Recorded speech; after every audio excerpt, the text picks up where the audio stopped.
अस्सलामुअलैकुम एवरीवन, बिस्मिल्लाहिर्रहमानिर्रहीम। अगर आप में से किसी ने मेरा चैनल सब्सक्राइब नहीं किया तो please like, comment, share and subscribe my channel. आज हम पढ़ेंगे प्लाटो और सुकरात की contribution to sociology. Contribution to sociology में हम देखेंगे सुकरात ने कैसे कंट्रीब्यूट किया सोशियोलॉजी में, और सोक्रेटिस या इसे सुकरात भी कह सकते हैं, सोक्रेट्स भी कुछ लोग बोलते हैं, और फिर उसके बाद प्लाटो जो कि इसका स्टूडेंट था उसने इसको कैसे आगे लेके चला या इसके डायलॉग्स को कैसे आगे बढ़ाया। सुकरात बेसिकली एथेंस को बिलोंग करता था और ये एक एंशियंट ग्रीक फिलोसफर था। इसको फादर ऑफ वेस्टर्न फिलोसफी भी कहते हैं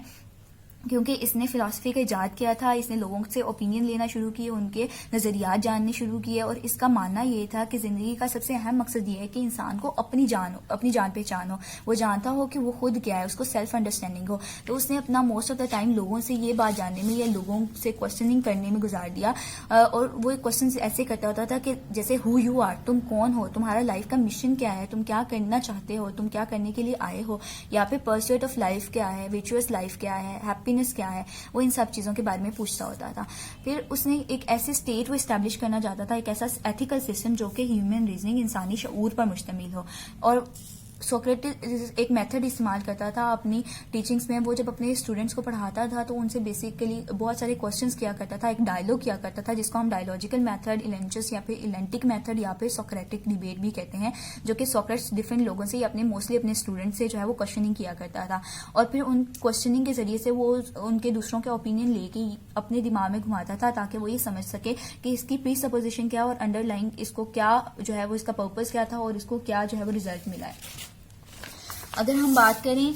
तो ये बेसिकली बात करता था कि pursuit of happiness in a state क्या चीज है। स्टेट की बात सबसे पहले जो है वो सुकरात ने की, और सुकरात के बाद इसको प्लाटो और एरिस्टोटल ने इसको कंटिन्यू किया। सोक्रेटिस बेसिकली स्टेट के बारे में कहता था कि इसका काम है कि हम एक विचुअस लाइफ प्रोवाइड करें, हमारी सारी नीड्स को पूरा करे, रोटी कपड़ा मकान देने के साथ साथ हमें पर्सनल सिक्योरिटी भी दे। और इसी तरह ये स्टेट के ऊपर बातें किया करता था और लोगों को उनकी सेल्फ अंडरस्टैंडिंग और उनको जानने के लिए क्वेश्चनिंग किया करता था, जिसकी वजह से स्टेट ने इसको क्योंकि वो सच बोलता था और उसका सच बोलना जो है वो स्टेट उसको मानती थी कि इसके इन सब बातों की वजह से जो है उनको स्पार्टा से एथेंस को हार हुई, या फिर जो है वो लोग बहक रहे हैं, ये बगावत करने पे उतर रहे हैं। तो उन्होंने क्या किया कि उन्होंने कहा सुकरात को कि या तो तुम सच बोलना छोड़ दो, या फिर तुम स्टेट के साथ या फिर तुम ये मुल्क छोड़ के चले जाओ, और या फिर तुम जो हो वो जहर का प्याला पी लो। तो उसने जो है वो जहर के प्याले को पीने को प्रेफर किया, और उसने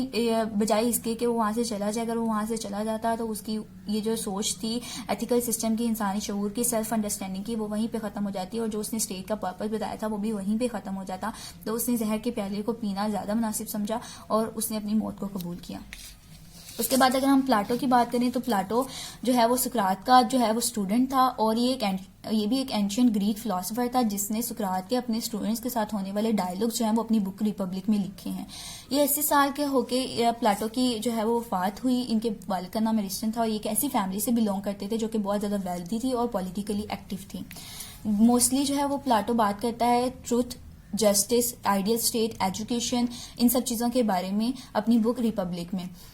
और इसने मैथ्स और साइंस की प्रमोशन के लिए भी और उनको फोर्स करने के लिए भी, यानी कि एजुकेशन के लिए इन्होंने बहुत काम किया कि एक अच्छी एजुकेशनल सिस्टम जो है वो इस्टेब्लिश होना चाहिए।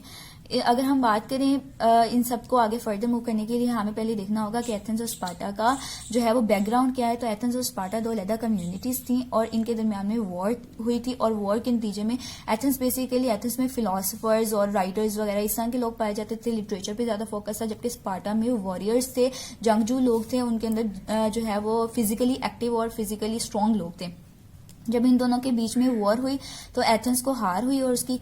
कोई वजह जो थी वो उनका एजुकेशनल सिस्टम्स में जो लैक आ रहा था, जो कमी आ रही थी वो भी थी, और उनके अंदर जो वॉरियर्स वगैरह नहीं थे वो भी कमी थी। तो जो है प्लाटो ने उसके ऊपर गौर किया और उसके बाद डिफरेंट किस्म की अपनी जो थ्योरीज थी वो दी ताकि उनसे लोगों को पता लग सके कि क्या क्या एथेंस में जो है वो इम्प्रूवमेंट्स की जरूरत है और क्या क्या कमियां थी। Thank you so much.